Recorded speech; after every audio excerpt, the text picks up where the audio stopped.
Dans une lettre adressée au président de la Commission nationale des droits de l'homme, CNDH, la coalition de la diaspora togolaise pour l'alternance et la démocratie, CODI Togo, condamne vigoureusement les actes de torture perpétrés lors des manifestations du 6 juin 2025 à Lomé. Elle interpelle l'institution sur son inaction face à des violations graves et récurrentes des droits humains, et appelle à un sursaut de responsabilité. Monsieur le Président. La coalition de la diaspora togolaise pour l'alternance et la démocratie, CODI Togo, suit avec indignation et inquiétude la recrudescence de la pratique systématique des actes de torture et autres formes de traitements cruels, inhumains ou dégradants exercés sur les citoyennes et les citoyens interpellés lors des manifestations pacifiques publiques au Togo. Coutumières dans l'usage de telles pratiques qu'elles ont d'ailleurs érigées en mode de gouvernement, les autorités togolaises s'en délectent ostensiblement à travers leur police politique, malgré le caractère hautement abject de tels actes qui en fait un crime imprescriptible, et les dénonciations constantes dont elles font l'objet de la part des organisations de défense des droits de l'homme.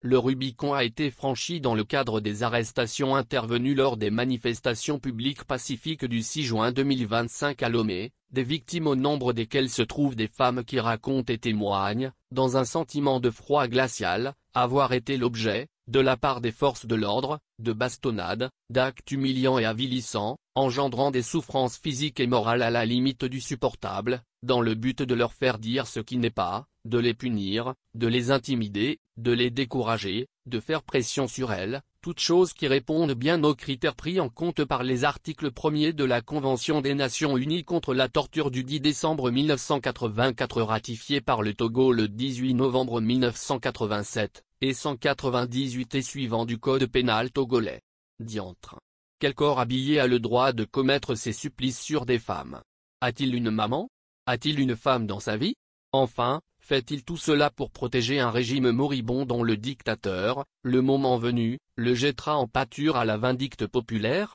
C'est inacceptable.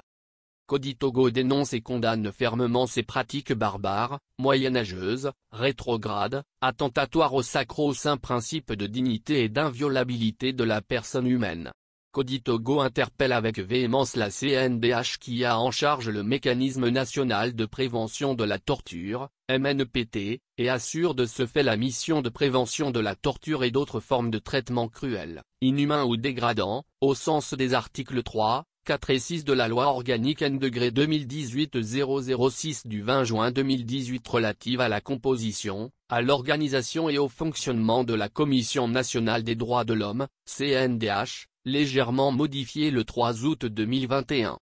Il est, très sidérant, voire inquiétant, que la CNDH, une institution qui se veut indépendante, soit restée jusque-là silencieuse sur des cas constants et avérés d'actes de torture, alors que la Cour de justice de la CEDEAO a, à plusieurs reprises, condamné l'État du Togo pour de tels actes dans plusieurs affaires.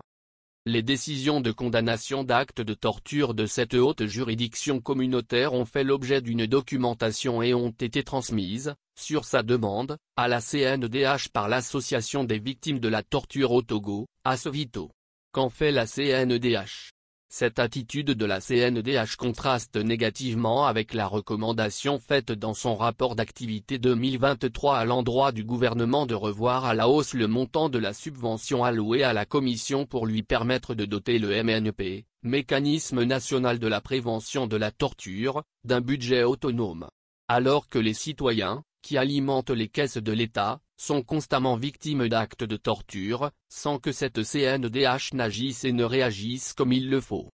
CODI Togo tient à rappeler en outre qu'au-delà du fait que l'article 6 de la loi organique N-2018-006 du 20 juin 2018 ci-dessus cité lui confère des prérogatives les plus étendues de, la CNDH dispose d'autres pouvoirs réels qui sont le siège des articles 22 à 30 de la même loi. L'article 27 particulièrement, dispose que lorsque la sous-commission prévention de la torture a connaissance de faits laissant présumer l'existence d'une infraction pénale, elle les signale immédiatement à la commission qui, sans délai, les porte à la connaissance du procureur de la République compétent.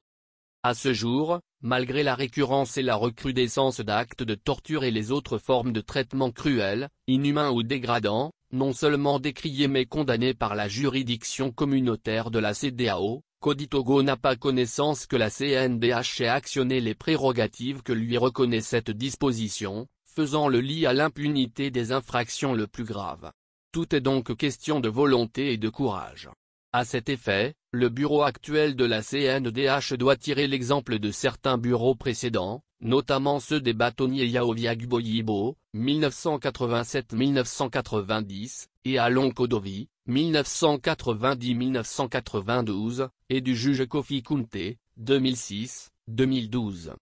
Cody-Togo se tient disponible pour toute information complémentaire. Tout en vous priant de croire en l'assurance de sa considération distinguée, elle espère grandement un sursaut du bureau actuel de la CNDH pour être à la hauteur de sa mission.